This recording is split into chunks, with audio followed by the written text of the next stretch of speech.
The grand hall of the Okoye estate shimmered under the glow of 1,000 golden lanterns. Chima Okoye, the firstborn son of the wealthiest family in the region, stood at the center of it all, his crisp white agbada adorned with intricate embroidery that caught the light with every movement. The air was thick with the scent of roasted goat, palm wine, and the faintest hint of incense burning in the corners. Guests, politicians, business moguls, and distant relatives filled the room, their laughter and chatter echoing off the high ceilings. Yet, despite the opulence, Chima couldn't shake the feeling that something was off. His mother, Neka, sat in the corner, her face a mask of forced smiles. Every so often, her eyes would dart toward the elders, men and women dressed in traditional attire, their faces lined with age and wisdom. They huddled together, speaking in hushed tones, their eyes occasionally flickering toward Chima. He caught one of them, Uncle Emeka, staring at him with an expression that sent a chill down his spine. It wasn't admiration or pride. It was pity. "Chima, my son." His father's voice boomed across the room, pulling him from his thoughts. Chief Okoye, a towering man with a voice that commanded attention, raised his glass. "To my heir, my pride, and the future of the Okoye legacy. May your 29th year be the beginning of greatness." The room erupted in applause, but Chima noticed the way his father's hand trembled as he lowered the glass. The way his mother's eyes glistened with unshed tears. The way the elders exchanged glances that spoke volumes without a single word. Later that night, after the last guest had left and the estate was cloaked in silence, Chima's father summoned him to the family shrine. It was a place Chima had only seen once before, as a child, when he'd wandered too far into the forbidden wing of the house. The memory had faded with time, but the sight of it now brought it all rushing back. The shrine was a small, dimly lit room hidden behind a heavy wooden door carved with symbols Chima couldn't decipher. The air was cool and carried the faint scent of dried herbs and aged wood. Shelves lined the walls, filled with artifacts, ancient masks, bronze statues, and scrolls yellowed with age. At the center of the room stood an altar, its surface covered in offerings, kola nuts, palm oil, and a single, unlit candle. "Sit," his father commanded, his voice softer than usual. Chima obeyed, his heart pounding as he took a seat on the low stool beside the altar. "You've noticed it, haven't you?" his father began, his eyes fixed on the flickering flame of the candle he'd just lit. "The tension. The whispers. The way your mother looks at you when she thinks you aren't watching." Chima nodded, his throat dry. "What's going on, father? Why does it feel like everyone is waiting for something terrible to happen?" His father sighed, a deep, heavy sound that seemed to carry the weight of generations. "Because they are, my son. Because they know what I must tell you tonight." He reached for one of the scrolls on the shelf, unrolling it carefully to reveal a series of symbols and drawings. Chima leaned closer, his eyes scanning the ancient script. It was written in a dialect he didn't recognize, but the images were clear enough: a river, a figure kneeling before it, and a shadowy presence rising from the water. "Long ago," his father began, "our ancestors were poor, struggling to feed their families and protect their land. Desperate, they turned to the river spirit, Mirimio, and made a pact. In exchange for wealth beyond imagination, the spirit demanded a price: the life of every firstborn son on their 30th birthday." Chima's breath caught in his throat. "You're saying I'm cursed?" His father nodded, his expression grim. "For generations, the Okoye men have lived in luxury, knowing their time was limited. Your grandfather, your uncle, your cousins, all of them gone before they could see their 31st year. And now, it's your turn." The room seemed to spin as the weight of his father's words settled over him. Chima's mind raced, trying to make sense of it all. The lavish parties, the endless wealth, the way his parents had always seemed to hover over him as if afraid to let him out of their sight. It wasn't love. It was fear.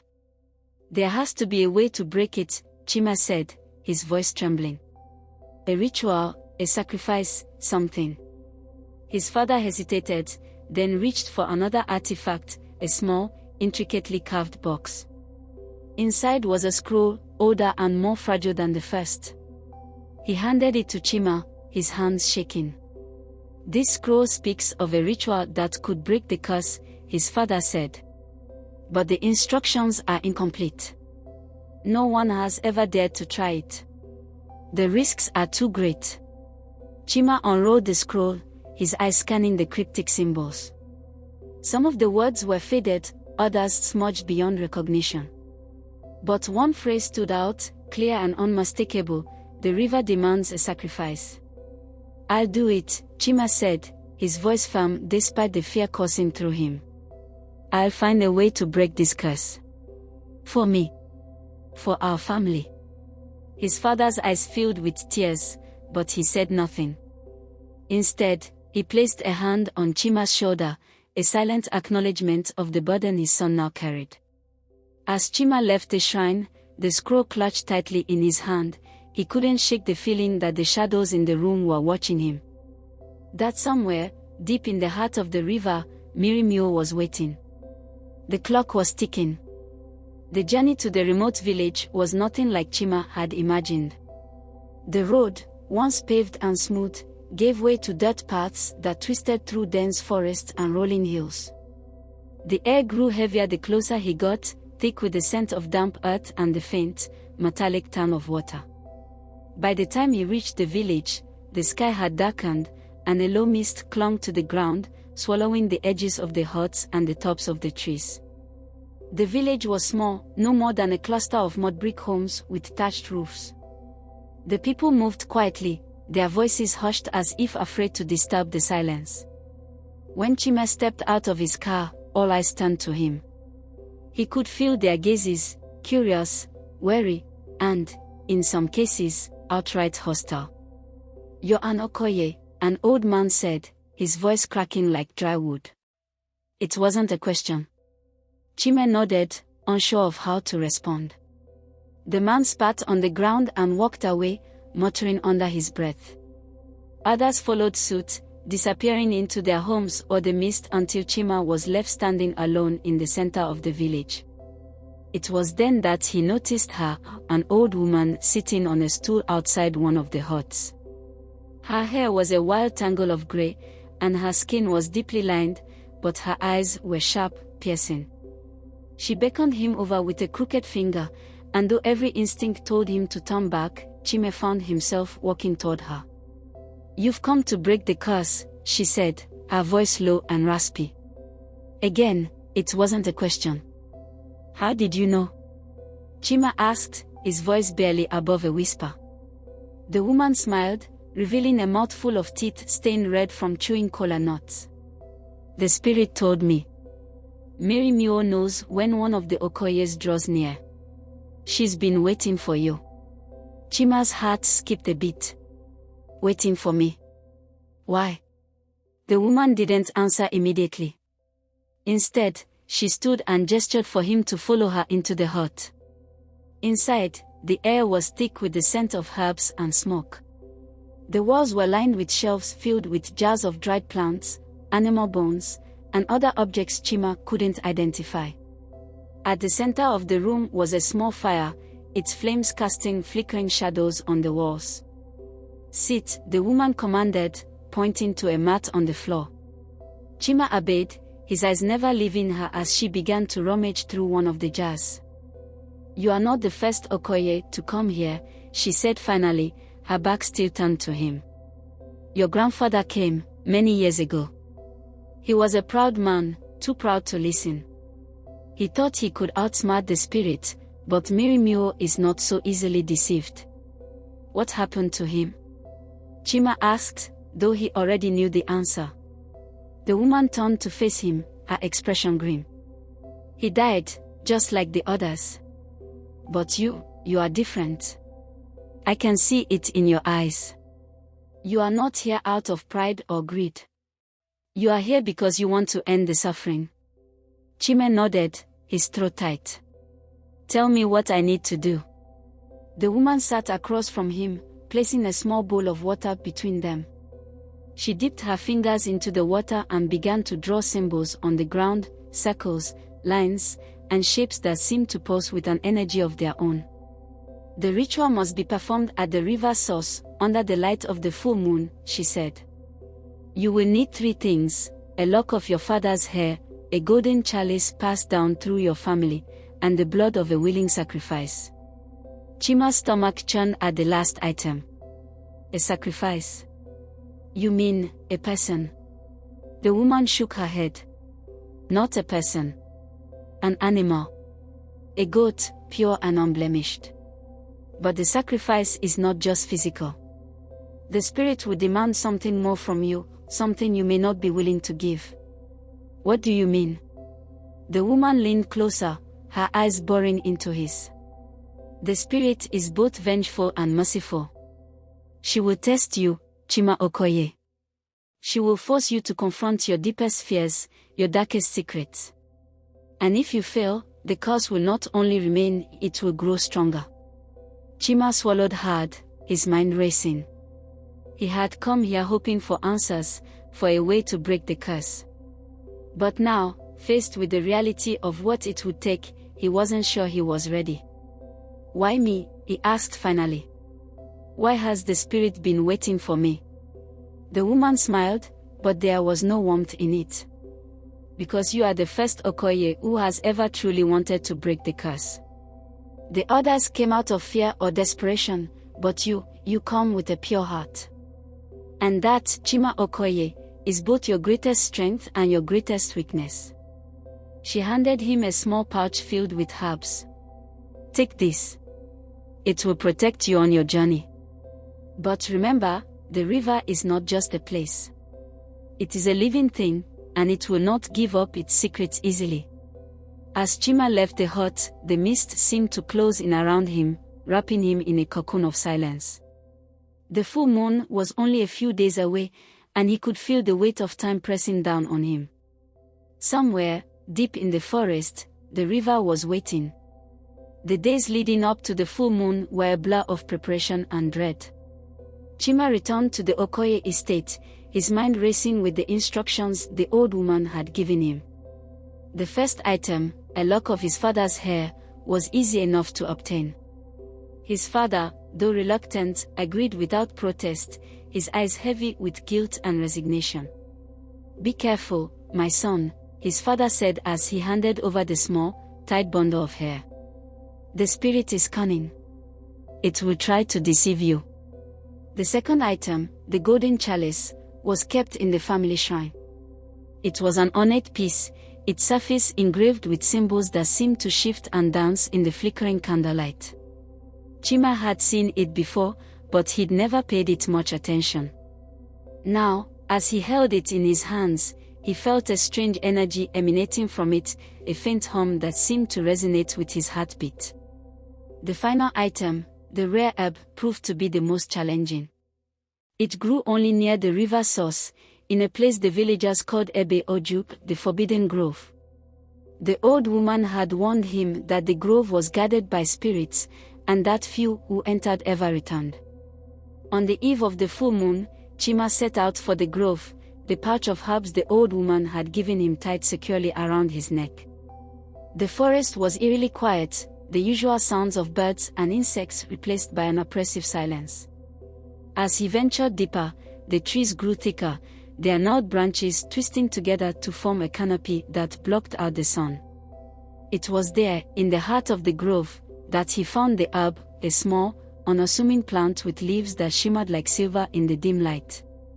But as he reached out to pluck it, a voice stopped him in his tracks. Turn back, Chima. He spun around, his heart pounding. Standing before him was a figure he recognized instantly, his grandfather. But it wasn't the man he'd seen in photographs, vibrant and full of life. This version was gaunt, his eyes hollow, his skin pale and translucent. You don't understand what you're dealing with, his grandfather said, his voice echoing as if coming from a great distance. The spirit is not to be trusted. It will twist your words, your intentions. It will destroy you. Before Chima could respond, another figure appeared, his uncle, who had died just days before his 30th birthday. Then another, and another, until he was surrounded by the spectral forms of his ancestors, each one pleading with him to turn back. The ritual will not break the curse, his uncle said. It will only make it worse. The spirit thrives on suffering, another added. It will take everything from you. Chima clenched his fist, his resolve wavering. But then he thought of his mother's tears, his father's guilt, and the countless Okoye men who had died before their time. He couldn't turn back now. I have to try, he said, his voice steady despite the fear coursing through him. For all of you. For our family. The figures faded, their warnings lingering in the air like a bitter aftertaste. Chima plucked the herb and made his way to the river's source, the weight of his ancestors' words heavy on his shoulders. The river's source was a place of breathtaking beauty, a crystal-clear pool surrounded by towering rocks and lush vegetation. The full moon hung low in the sky, its light reflecting off the water like liquid silver. But as Chima approached, he felt a presence, a cold, ancient energy that seemed to seep into his bones. He set the items on a flat rock near the water's edge, the lock of hair, the golden chalice, and the herb. Then, following the old woman's instructions, he began to chant the words written on the scroll.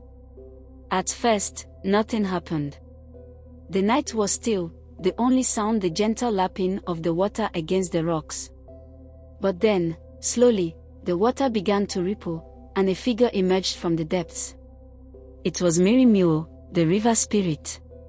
She was both beautiful and terrifying, her form shifting between that of a woman and a serpent, her eyes glowing like twin moons. You have come, she said, her voice a melody that sent shivers down Chima's spine. But do you understand the price? Chima swallowed hard.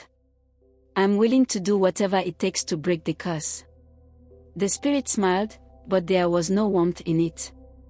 The curse is not just a burden. It is a bond between your family and me. To break it, you must offer something of equal value.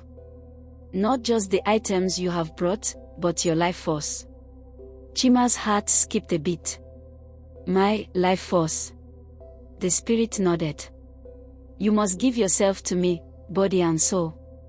In doing so, you will free your family from the curse, but you will remain here, bound to the river for all eternity. The words hit him like a physical blow. He had expected a sacrifice, but not this. Not his very existence. There must be another way, he said, his voice trembling. The spirit's smile widened, revealing rows of sharp, glistening teeth. There is always another way, Chima Okoye. But it comes with its own price. The choice is yours. She gestured to the water, and for a moment, Chima saw a vision of his family, his parents, his future children, all free from the curse, living lives of joy and prosperity. But then the vision shifted, and he saw himself, trapped beneath the water, his body pale and lifeless, his eyes staring into nothingness. The chapter ends with Chima standing at the water's edge, the spirit's words echoing in his mind. The full moon cast its light over the scene, illuminating the impossible choice before him, his life, or the freedom of his family. The river spirit's presence was overwhelming, her form shimmering like moonlight on water, both beautiful and terrifying. Chima stood frozen at the edge of the pool, the weight of her words pressing down on him. The choice was clear: give up his life and free his family, or walk away and let the curse continue. But as he stared into her glowing eyes, something inside him shifted. There must be another way, Chima said, his voice steady despite the fear clawing at his chest. A way to break the curse without sacrificing myself.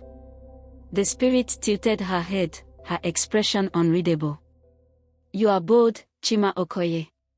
Boldness can be a strength or a weakness. She circled him, her movements fluid and hypnotic. The curse was never just a punishment.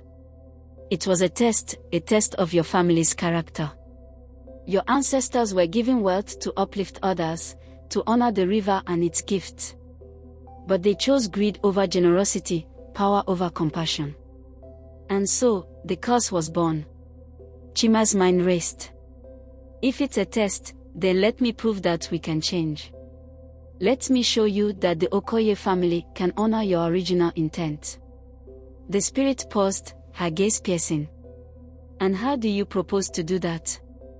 I will use our wealth to help others, Chima said, his voice growing stronger. I will build schools, hospitals, and clean water systems for the village. I will ensure that no one suffers as my family has. And I will teach future generations to respect the river and its spirit. For a long moment, the spirit said nothing. The only sound was the gentle lapping of the water against the rocks. Then, slowly, she smiled, a smile that was neither kind nor cruel, but something in between. You are different from your ancestors, she said. There is a fire in you, a desire to do what is right. Very well, Chima Okoye. I will lift the curse. But know this, your family's wealth will diminish over time unless you keep your promise. If you falter, if you return to greed and selfishness, the curse will return, stronger and more unforgiving than before. Chima nodded, his heart pounding. I understand. And I swear to you, I will not falter. The spirit extended a hand, and a wave of energy surged through the air. Chima felt a strange sensation, as if a weight he hadn't realized he was carrying had been lifted. The water in the pool shimmered, and for a moment, he thought he saw the faces of his ancestors, smiling, finally at peace. Go, the spirit said, her voice fading like a whisper on the wind. Prove yourself worthy of this second chance. As Chima turned to leave, the mist began to clear, and the forest seemed to come alive around him. The journey back to the village felt lighter, as if the very earth was acknowledging his newfound purpose. When he arrived, the first light of dawn was breaking over the horizon. He stood at the edge of the village, the golden chalice in his hand, and made a silent vow: he would not let his family's legacy be one of greed and suffering. He would build something better, something that honored the river, the spirit, and the people who had been forgotten for too long. The curse was broken, but the real work was just beginning. The Okoye estate, once a symbol of opulence and excess, now hummed with a different kind of energy. Chima stood in the grand hall, surrounded by his family, as he shared the story of his journey to the river source. His father listened in silence, his face a mask of disbelief and relief. His mother wept openly, her tears a mixture of joy and sorrow. The elders, however, were less convinced. You expect us to believe that the curse is broken? Uncle Emeka said, his voice dripping with skepticism. That you simply talk the spirit out of it. Chima met his gaze, unflinching. I didn't talk her out of it. I made a promise to use our wealth to help others. And I intend to keep it. Over the following months, Chima began the arduous task of redistributing the family's wealth. He funded the construction of schools, ensuring that every child in the village had access to education. He built a hospital, staffed with doctors and nurses who could provide care to those who had long been neglected. And he spearheaded a project to bring clean water to every home, honoring the river that had given his family so much and taken so much in return. The villagers, once wary of the Okoye name, began to see Chima in a new light. They called him the Protector, a title that filled him with both pride and humility. But as the family's wealth dwindled, so did the support of some of his relatives. You're throwing away our legacy, Uncle Emeka spat one evening, his face red with anger. Our ancestors worked hard for this wealth, and you're giving it away to strangers. Chima's response was calm but firm. Our ancestors' wealth came at a cost that nearly destroyed us. I'm choosing to build a different kind of legacy. One that honors them without repeating their mistakes. On the eve of his 30th birthday, Chima sat alone in the family shrine, the golden chalice resting in his hands. The air was thick with anticipation, his heart pounding as the clock ticked closer to midnight. He thought of his ancestors, of the countless Okoye men who had not lived to see this day. And he thought of the spirit's warning, if you falter, the curse will return. When the clock struck 12, a strange sensation washed over him, a lightness, as if a weight he hadn't realized he was carrying had been lifted. He exhaled deeply, his body trembling with relief. The curse was gone. But so, too, was the family's immense wealth. The next morning, Chima stood by the river, the water glistening under the rising sun. The once forbidden place now felt like a sanctuary, a symbol of hope and renewal. He knelt by the water's edge, his reflection staring back at him. "Thank you," he whispered, though he wasn't sure if the spirit could hear him. A gentle breeze stirred the air, carrying with it a faint, melodic whisper, "The journey is far from over, Chima Okoye. But you have taken the first step." Chima smiled, his heart full. He had learned that true wealth was not measured in gold or possessions, but in the lives touched and the legacy left behind. The Okoye name would no longer be synonymous with greed and suffering. It would stand for kindness, service, and the courage to change. As he turned to leave, the river sparkled behind him, a silent witness to the rebirth of a family and the beginning of a new chapter.